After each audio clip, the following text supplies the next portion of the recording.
Bonjour Monsieur le Ministre, Bonjour Madame San, bienvenue en Chine. merci beaucoup. Alors cette fois-ci avec la visite présidentielle congolaise en Chine, quelles sont les nouvelles opportunités médiatiques à espérer entre la RDC et la Chine? C'est un honneur et un privilège pour nous d'être reçus en Chine. Évidemment qu'il y a beaucoup à partager, ce n'est pas seulement dans les secteurs qui est le mien, les secteurs de médias, parce que la Chine c'est une vieille civilisation, une civilisation millénaire.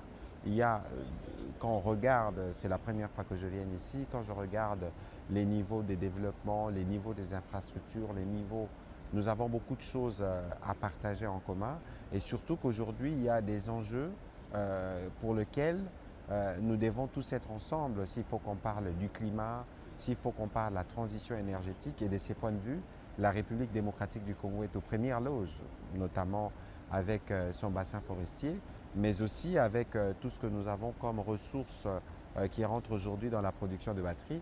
Je ne vous rappellerai pas que la Chine est notre premier partenaire commercial, notamment dans la production de tout ce qui est minéraux stratégiques. Et donc pour nous, c'est un moment particulier d'être ici en ce moment pour voir dans quelle mesure nous renforçons notre relation pour être sûr que ce soit la Chine, que ce soit la RDC, ensemble, nous contribuons à régler les problèmes de l'humanité.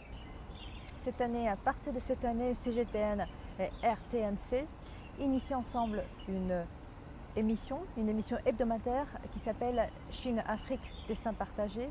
Quelles sont vos attentes pour cette émission? Écoutez, comme vous avez dit, destin partagé, l'idée c'est d'être en mesure de communiquer avec les Chinois, mais l'idée c'est aussi de voir qu'est-ce que nous pouvons faire ensemble, qu'est-ce que nous pouvons apprendre de vous, qu'est-ce que vous pouvez apprendre de nous. Et donc aujourd'hui, il faut qu'on quitte la connaissance de la Chine que sous les réseaux sociaux, les stéréotypes ou les livres, mais là on aura l'occasion d'avoir un programme qui permettra à des jeunes Chinois, je présume, d'être vus à des jeunes Congolais. Et donc pour nous, ça constitue une opportunité qui va montrer que la relation renouvelée, la relation renforcée pourra être perçue de manière régulière parce qu'à travers ces programmes télévisés, chaque semaine, les équipes, que ce soit de CGTN ou de la RTNC, travailleront à produire du contenu et nous espérons que ces contenus pourront édifier les téléspectateurs congolais sur la connaissance de la Chine, l'importance de nos rapports et voir dans quelle mesure cela pourra nous être mutuellement profitable. Justement, dans la coopération médiatique et dans la coopération culturelle entre nos deux pays, comment la Chine et la RDC, selon vous, pourraient mieux travailler ensemble pour renforcer la présence et la voix des pays en développement dans le monde? Écoutez, la Chine aujourd'hui, elle est comptée parmi les premières puissances mondiales. La Chine est un pays membre permanent du Conseil de sécurité où se prennent toutes les grandes décisions du monde. Et donc aujourd'hui, j'ai dit tout à l'heure que la Chine était notre premier partenaire commercial. Donc pour nous, ça constitue une opportunité de renforcement de relations, mais surtout de manière générale, pas seulement pour ce qui concerne la RDC, mais l'Afrique, elle est perçue comme un continent à problème. Elle est perçue comme un continent de drame. Et c'est cette perception que nous voulons changer. Donc il y a une fausse perception. Oui, et bien évidemment.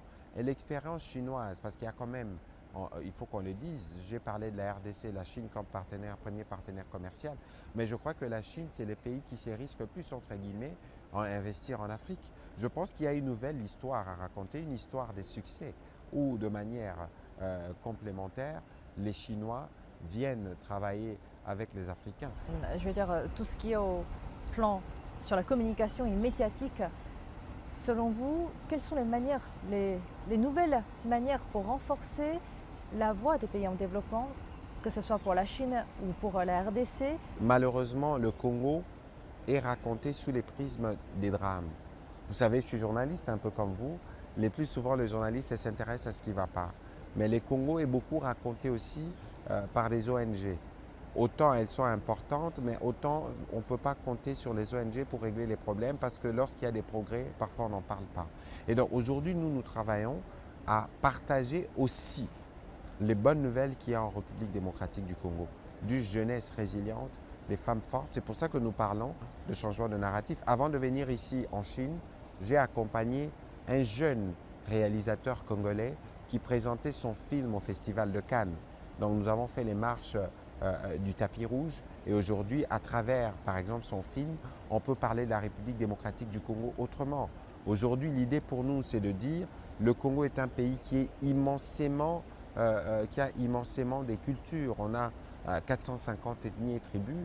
On peut voir comment nous commençons progressivement à mettre en lumière les spécificités congolaises qui peuvent permettre aux uns aux autres de comprendre. Aujourd'hui, on peut parler du tourisme en RDC. Nous avons les montagnes, nous avons les volcans, nous avons les lacs, nous avons les mangroves, nous avons les forêts. Nous sommes une véritable destination touristique, mais pourquoi pas? Et là-dessus, justement, quelles sont les opportunités à venir entre la RDC et la Chine? Bon, alors pour parler de mon secteur, par exemple, il y a ces protocoles d'accord qui sera conclu entre CGTN et la télévision nationale. On espère que justement de ces croisements, il y aura beaucoup d'interactions entre les journalistes congolais, les journalistes chinois. Vous avez parlé de cette émission qui sera coproduite. Ce sera aussi une occasion pour nous de percer davantage la culture chinoise, voir ce que nous pouvons engranger et vice-versa. Et donc aujourd'hui, nous considérons que c'est un nouveau chapitre qui s'ouvre, un chapitre qui annonce un bel avenir et nous allons tous travailler pour que ces bels avenirs puissent être concrétisés. Vous êtes parmi les hommes politiques de la jeune génération dans votre pays. Selon vous, comment les Chinois et des Congolais de jeune génération pourront-ils mieux travailler ensemble pour promouvoir la relation bilatérale? Alors, ce n'est pas compliqué. Il faut qu'on apprenne à nous fréquenter si nous voulons bien collaborer. J'étais content tout à l'heure, j'ai rencontré la présidente des étudiants congolaises, la présidente des étudiants congolais ici à Pékin, une jeune dame qui a un prénom, elle m'a dit chinois, Shui Li. Je ne suis pas sûr de la bonne prononciation, mais j'ai beaucoup aimé la discussion avec elle parce qu'elle me dit, ici, les professeurs vous donnent des noms chinois.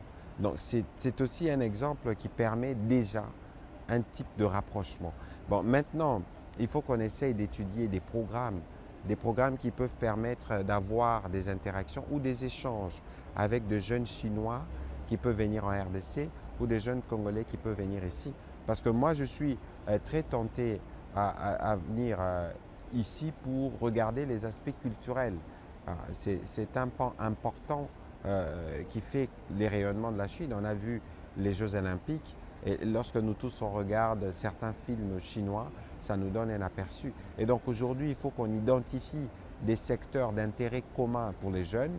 Ce sera sûrement la culture, ce sera peut-être la musique, ce sera sans doute le sport, pour qu'on voie dans quelle mesure on essaie de promouvoir ces contacts réguliers. Et ce n'est que de cette manière que nous allons consolider les relations entre nos deux pays, les relations entre nos deux peuples. Vive l'amitié sino-congolaise. Mais vive l'amitié sino-congolaise aussi et vive l'amitié CGTN-RTNC.